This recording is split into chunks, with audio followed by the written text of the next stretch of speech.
Hello, I'm James Cridden, the radio futurologist, and this is Radioland, my international radio trends newsletter from radioland.email.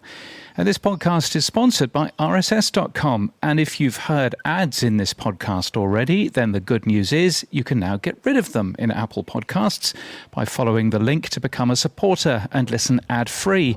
Just look in Apple Podcasts for more, and the only reason I can do that is that RSS.com has added this functionality automatically, so I can feed an ad-free version to premium supporters and the normal ad-supported one to everybody else.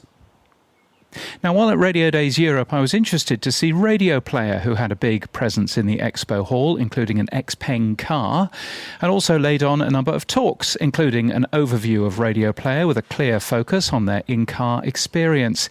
It had an entertaining video, a chat with someone at the BBC, and then Rune, the Chief Digital Officer of Norway's P4. Rune does own a surname. I probably can't pronounce it, so I'm not going to dare. Rune started with a quote of mine. It's a quote that's really about emergency radio broadcasting in Australia. Radio only works if people can receive it. And you'd be surprised how many people own an AM radio and therefore can't necessarily receive emergency broadcasting. But in any case, there's something quite exciting about seeing a quote from me up on the big screen, especially when I didn't know it was coming. Rune then spent some time showing TuneIn's contract details, highlighting that TuneIn carries advertising and doesn't have any obligation to share it, although it does share revenue, I discovered later, and that TuneIn requires broadcasters to have their rights to their content across the universe, which was quite an exciting and amusing bit. Then Rune put up a chart to compare what he felt were the important features that a radio app should have and how aggregator apps do. And you'll notice, if you take a look at the slide, which is in the website version of this, that TuneIn has more green squares than Radio Player. Slightly awkward. Apart from good intentions, which Rune suggests TuneIn doesn't have, but Radio Player does have, which is an assertion I'm not entirely sure I now agree with, given both Radio Player and TuneIn are owned by radio companies.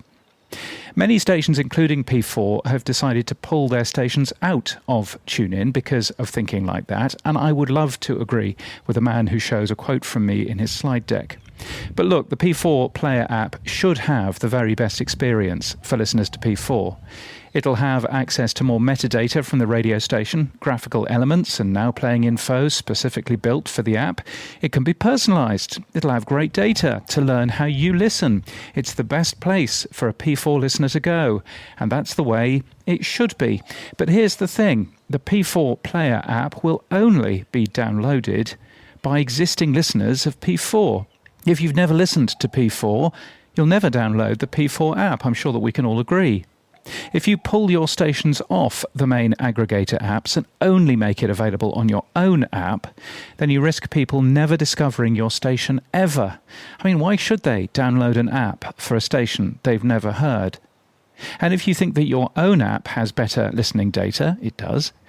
If you think it helps you monetize your audience better, yes, it does that too. And if you think it allows you to have a direct connection with them through login, well, yes, then what are you doing still broadcasting on FM or DAB? Because you'll never have any of that on that platform. So perhaps you should only pull your station off TuneIn or similar aggregators when you also pull your station off FM and DAB+. And if you'll never do the latter, why do the former? At Radio Days Europe, I also got to interview Steve Jones from Stingray, the new owners of TuneIn. There's a radio guy full of good intention, if you ask me. And despite owning TuneIn, Stingray stations are still in Radio Player, in iHeartRadio, and on FM. Elsewhere, very good news. After 9 months of very, very bad communication with overseas listeners after the closure of BBC Sounds, the BBC has finally made it quite easy to listen live to domestic BBC radio outside the UK. There's a proper station directory for the first time. It's clearly linked from both the BBC app and the BBC International website. And it works. I've got more details of that linked from my newsletter this week, radioland.email, to go and take a peek at that. I was also a guest on the Rhythms Magazine podcast, where I was asked for my thoughts on the ABC's radio programming in Australia, and I shared my master plan with them, which involves closing one station and one massively expensive AM network, putting another radio station onto FM in the capital cities, changing the law, massively expanding the ABC's live government coverage, the place where the majestic fanfare should still live, and the many places it shouldn't, and getting rid of the 8 a.m. handbrake turn. I very much enjoyed taking part, and if any of that makes you excited, then you should go and take a listen to the Rhythms Magazine podcast. Sadly, no Roots music on that magazine this week anyway. And as a consequence of being on that podcast, I spent some time actually listening to ABC Radio National. It's no longer called ABC RN, thank heavens. That was on my master plan as well, by the way. Instead of a radio station sounding like a podcast player on shuffle, which it used to, the station now has its own personality with a continuity announcer, a consistent musical theme right through the output, and some excellent throw forwards to shows coming up. When one show ended 7 minutes early, when I listened on Thursday, the continuity announcer interviewed one of the hosts of a Saturday morning programme on what they would be covering, and it was complete with a clearly communicated call to listen at the end. Such a good change, really refreshing to hear. The next challenge for ABC Radio National is to get people to trial it again. And that includes marketing and also, dare I say it, putting it in a place where people might actually start listening, which is not AM. Where am I speaking next? Well, I'm speaking next at the London Podcast Show in May the 20th to the 21st. I'll be keynoting at that event, as well as recording a Pod News weekly review. Oh, and by the way, one of the things I'll be doing at the Pod News, at the Podcast Show London, that's its name, one of the things I'll be doing there is I will be talking about the Pod News report card, which if you haven't filled out yet, please do. podnews.net/report card is the place to go. It'll only take you 10 minutes if you're making podcasts. I would love to hear from you, and that would be very kind of you. Also at the Podcast Show in London, I'll be recording a Pod News weekly review as well, so come along to that if you possibly can. I'll also be at Forward, which is the Western Canada Media Conference. It's in Kelowna in BC in June. fwdconference.ca is where you can find out a little bit more about that. Details of that to be confirmed.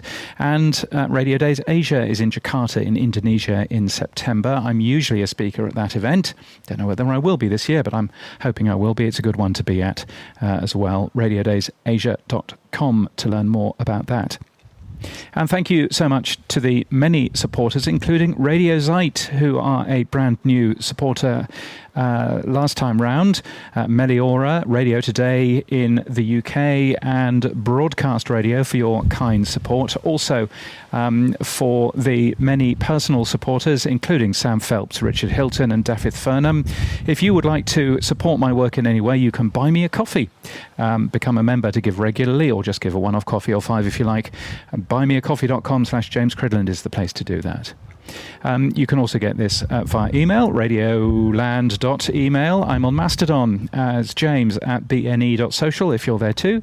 And my website has more details about who I am and what I do and whether I can help you further. That you'll find at james.cridland.net. And until next time, keep listening.